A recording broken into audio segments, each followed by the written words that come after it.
നിങ്ങളെ അലട്ടുന്ന പ്രശ്നമാണോ മുടിയിലുണ്ടാകുന്ന നര? അത് നിങ്ങൾക്ക് പെട്ടെന്ന് തന്നെ മുടിയിൽ നിന്ന് ഇല്ലാതാക്കണോ? ഞാൻ ഈ പറയുന്ന പോലെ ഒരു പ്രാവശ്യമെങ്കിലും നിങ്ങളുടെ മുടിയിലൊന്ന് തേച്ച് നോക്ക്.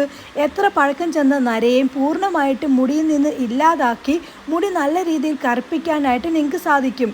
ഇനി കെമിക്കൽ ഡൈകൾ തേച്ച് മുടിയെ നശിപ്പിക്കല്ലേ. നാച്ചുറലായിട്ടുള്ള ഈ ഒരു കാര്യം ഒന്ന് ചെയ്തു നോക്ക്. ഈ പറയുന്ന സംഭവം എടുത്ത് വേസ്റ്റ് ബക്കറ്റിൽ കളയല്ലേ. നിങ്ങളുടെ മുടിയെ അലട്ടുന്ന നരയുണ്ടല്ലോ, അത് മാറ്റാനായിട്ട് ഈ പറയുന്ന കാര്യത്തിൽ നിന്ന് സാധിക്കും. എന്താണെന്ന് പറയാം. ഇപ്പം നിങ്ങൾക്ക് എത്ര പഴക്കം ചെന്ന നരയും പൂർണ്ണമായിട്ടും വേരിൽ നിന്ന് ഇല്ലാതാക്കി മുടി നല്ല രീതിയിൽ കറുപ്പിക്കാൻ സാധിക്കുന്ന ഒരു കാര്യമാണ് പറയുന്നത്. ഇപ്പം ചെറുപ്പക്കാരിൽ കണ്ടുവരുന്ന നരയുടെ പ്രശ്നത്തിന് കാരണം എന്ന് പറയുന്നത് അവരുപയോഗിക്കുന്ന പല ഹെയർ കെയർ പ്രോഡക്റ്റുകളുടെയും അമിതമായിട്ടുള്ള ഉപയോഗം കൊണ്ടൊക്കെയാണ് അങ്ങനെ ഉണ്ടാകുന്നത്. പിന്നെ കൂടാതെ തന്നെ ഒരു 10 വയസ്സിൻ്റെ ഇടയിൽ ഉണ്ടാകുന്ന നര വരുമ്പോൾ അതൊരു ഡോക്ടറിൻ്റെ അടുക്കൽ ചെന്ന് അതിനുള്ള ട്രീറ്റ്മെൻറ്റ് എടുക്കാനായിട്ടൊക്കെ നോക്കണം. അതല്ലാതെ പിന്നെ ചെയ്യാമെന്ന് വെച്ച് മാറ്റി വെക്കരുത്. തുടക്കത്തിലെ തന്നെ ചിരിക്കേണ്ടതാണ്. എന്തായാലും ഇന്ന് ഞാൻ നിങ്ങളിലേക്ക് ഷെയർ ചെയ്യുന്നത് ഈ പറയുന്ന നിങ്ങൾ വേസ്റ്റ് ബക്കറ്റിൽ കളയുന്ന ഒരു സംഭവം വെച്ച് മുടിയുടെ നര മാറ്റുന്ന കാര്യമാണ് പറയുന്നത്. നിങ്ങൾ ആദ്യമായിട്ടായിരിക്കും എൻ്റെ വീഡിയോസ് കാണുന്നത്. അപ്പോൾ എൻ്റെ കൂടെ കൂടാനും നിങ്ങളുടെ വിലപ്പെട്ട ഒരു ഹൃദയവും ലൈക്കും എനിക്ക് തരാനും മറക്കല്ലേ. പിന്നെ നിങ്ങൾക്ക് എല്ലാവർക്കും സുഖമാണെന്ന് വിശ്വസിക്കുന്നു. നമ്മുടെ വീഡിയോയിലേക്ക് പോകാം. എന്നെ ഒന്ന് പരിചയപ്പെടുത്താം. എൻ്റെ പേര് റംസാനിയ. എൻ്റെ പ്രൊഫഷൻ എന്ന് പറയുന്നത് ഫാഷൻ ഡിസൈനിങ് ആൻഡ് ബ്യൂട്ടീഷ്യനാണ്. ഇന്ന് ഞാൻ നിങ്ങളിലേക്ക് ഷെയർ ചെയ്യുന്ന ഈ ഒരു കാര്യം നിങ്ങളുടെ എത്ര പഴക്കം ചെന്ന നരയും പൂർണ്ണമായിട്ടും മാറ്റാനായിട്ട് സാധിക്കും. ഞാനിപ്പോൾ നോർത്ത് ഇന്ത്യയിലാണ് താമസിക്കുന്നത്. ഇവിടുത്തെ ആൾക്കാർ നര വരുന്ന സമയത്ത് അവർ ചെയ്യുന്ന ഒരു കാര്യമാണ്.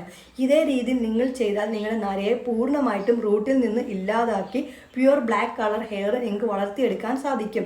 എന്താണ് സംഭവം എന്ന് പറയാം. അതായത് നമ്മുടെ സവാളയുടെ തൊലി വെച്ചിട്ടുള്ള ഒരു അടിപൊളി സംഭവമാണ് പറയുന്നത്. സമയം കളയാതെ തന്നെ നമുക്ക് തയ്യാറാക്കാം. അത് ഉപയോഗിച്ചിട്ടുള്ള ലൈവ് ചേഞ്ചസും കാണാം. ഒരു ഡൈ പാക്ക് തയ്യാറാക്കാൻ നമുക്ക് 2 സവാള വേണം. ഈ ഒരു സവാളയുടെ തൊലിയാണ് വേണ്ടത്. അതെന്തായാലും ഞാനൊരു പാത്രത്തിലേക്ക് സവാളയുടെ തൊലി എടുക്കട്ടെ. അങ്ങനെ സവാള തൊലിയെല്ലാം എടുത്തിട്ടുണ്ട്. ഈ ഒരു സവാള തൊലി വെച്ചിട്ടാണ് നമ്മുടെ ഈ ഒരു ഡൈ പാക്ക് നമ്മൾ തയ്യാറാക്കുന്നത്. ഇനി ഇതൊരു പാത്രത്തിലേക്ക് ഇട്ട് കൊടുത്തതിന് ശേഷം തീ കുറച്ച് വെച്ചിട്ട് ഇത് നല്ല രീതിയിൽ കരിപ്പിച്ചെടുക്കണം. അങ്ങനെ തീ കുറച്ച് വെച്ചിട്ട് ഞാൻ കരിപ്പിച്ചെടുത്തിട്ടുണ്ട്. അങ്ങനെ സവാള തൊലിയെല്ലാം നല്ല രീതിയിൽ ഞാൻ കരിച്ചെടുത്തിട്ടുണ്ട്. തീ കയറാതെ സൂക്ഷിക്കണം കേട്ടോ. ചെറിയ രീതിയിൽ തീ കയറിയപ്പോൾ തന്നെ ഞാൻ അടുപ്പത്തിൽ നിന്ന് എടുത്തിട്ട് സ്പൂൺ കൊണ്ട് പിന്നെ ഇളക്കി കൊടുക്കുകയാണ് ചെയ്തത്. ഇനി തണുത്തതിന് ശേഷം ഒരു പാത്രത്തിലേക്ക് സവാളയുടെ ആ ഒരു തൊലിയുടെ പൗഡർ ചേർത്ത് കൊടുക്കണം. പണ്ട് കാലത്ത് മുടിയിൽ നര വരുന്ന സമയത്ത് ഇതേ രീതിയിലാണ് ചെയ്തിരുന്നത്. ഇപ്പം ഞാൻ തയ്യാറാക്കുന്നത് നോർമൽ ഹെയറിൻ്റെ അളവിനാണ്. നിങ്ങൾക്ക് ലോങ് ഹെയർ ആണെങ്കിൽ ഈ പൊടിയുടെ അളവൊക്കെ കൂട്ടിയെടുക്കാനായിട്ട് നോക്കണം. സവാള എടുക്കുന്ന സമയത്ത് ഒരു 4 സവാളയൊക്കെയാണ് എടുക്കേണ്ടത്. ഇപ്പോൾ ലോങ് ഹെയറിനാവുമ്പോൾ കേട്ടോ. നോർമൽ ഹെയറിന് 2 എണ്ണം മതിയാകും. ഇനി ഇതിലേക്ക് ഒരു വിറ്റാമിൻ ഇ ടാബ്ലറ്റും കൂടി ചേർത്ത് കൊടുക്കണം. വിറ്റാമിൻ ഇയുടെ കുറവൊക്കെ ഉണ്ടെങ്കിൽ മുടിക്ക് പെട്ടെന്ന് തന്നെ നര വരാനൊക്കെ ഇടയാകും. പിന്നെ അതിനുശേഷം നമ്മുടെ ശുദ്ധമായിട്ടുള്ള വെളിച്ചെണ്ണ അങ്ങോട്ട് ചേർത്ത് നല്ല രീതിയിൽ മിക്സ് ആക്കി കൊടുക്കുക. അങ്ങനെ മിക്സ് ആക്കിയിട്ടുണ്ട്. ഇനി നമ്മൾ ഇതിലേക്ക് ചേർക്കുന്നത് നമ്മുടെ മുടിയുടെ നരയെ ഇല്ലാതാക്കാൻ എളുപ്പം സഹായിക്കുന്ന ഒന്നാണ് അലോവേറ ജെല്ല് എന്ന് പറയുന്നത്.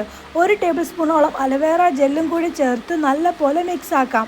അങ്ങനെ നമ്മുടെ സംഭവം റെഡി ആയിട്ടുണ്ട്. ഇത് മുടിയിൽ തേക്കുന്ന സമയത്ത് ഓയിലിൻ്റെ അംശം ഉണ്ടെങ്കിലും ഒന്നും കുഴപ്പമൊന്നുമില്ല. മുടിയിൽ തേച്ചതിന് ശേഷം മുടിയിൽ നിന്ന് കഴുകുമ്പോൾ ഷാമ്പൂ ഒന്നും ഉപയോഗിക്കാതെ നോർമൽ വാട്ടറിൽ വേണം കഴുകാനായിട്ട്. ഞാൻ അങ്ങനെ കണ്ടോ മുടിയുടെ നര കണ്ടോ. ഈ ഒരു നരയുള്ള ഭാഗത്തേക്കാണ് നമ്മൾ തയ്യാറാക്കിയത് തേച്ച് പിടിപ്പിക്കുന്നത്. കയ്യെ തേച്ച് കാണിച്ചപ്പോൾ കണ്ടോ നല്ല രീതിയിൽ ഇത് പിടിക്കും. ഇത് തേച്ച് ഒരു 10 മിനിറ്റോളം വെച്ചതിന് ശേഷം നോർമൽ വാട്ടറിൽ കഴുകണം. നിങ്ങളൊരു ബ്രഷ് ഉപയോഗിച്ചുകൊണ്ടോ അല്ലെങ്കിൽ പല്ല് തേക്കുന്ന ബ്രഷ് ഉണ്ടല്ലോ അത് ഉപയോഗിച്ചുകൊണ്ടോ നിങ്ങൾക്ക് തേച്ച് പിടിപ്പിക്കാവുന്നതാണ് കേട്ടോ. അടിപൊളിയാണ്. എന്തായാലും ചെയ്ത് നോക്കിയിട്ട് റിസൾട്ട് വന്ന് പറയണേ. കണ്ടല്ലോ, 100% നിങ്ങളുടെ നരയെ ഈ പറഞ്ഞ കാര്യത്തിൽ നിന്ന് മാറ്റിയെടുക്കാൻ സാധിക്കും. ഇപ്പം ഏതൊരു കാര്യമാണെങ്കിലും അത് താൽക്കാലികമായിരിക്കും. പക്ഷെ നിങ്ങൾ ഒന്നും കൂടി ഇടവിട്ട് ചെയ്യുകയാണെങ്കിൽ അത് പെർമനൻ്റ് ആയിട്ട് നിർത്താനും കൂടി സാധിക്കും. എന്തായാലും എൻ്റെ പ്രിയപ്പെട്ട കൂട്ടുകാരെ ഒന്ന് ചെയ്ത് നോക്കിയിട്ട് അതിൻ്റെ റിസൾട്ട് വന്ന് പറയാനും കൂടി മറക്കല്ലേ. പിന്നെ ഈ ഒരു വീഡിയോ മാക്സിമം ഒന്ന് നിങ്ങളുടെ ഫ്രണ്ട്സിലേക്കും ഫാമിലി ഗ്രൂപ്പിലേക്കും ഷെയർ ചെയ്ത് എന്നെ ഒന്ന് സപ്പോർട്ടും കൂടി ചെയ്യണേ. നമുക്ക് എന്തായാലും പുതിയ വീഡിയോ കാണാം. എല്ലാവർക്കും നല്ല ദിവസം ആശംസിക്കുന്നു. ബൈ.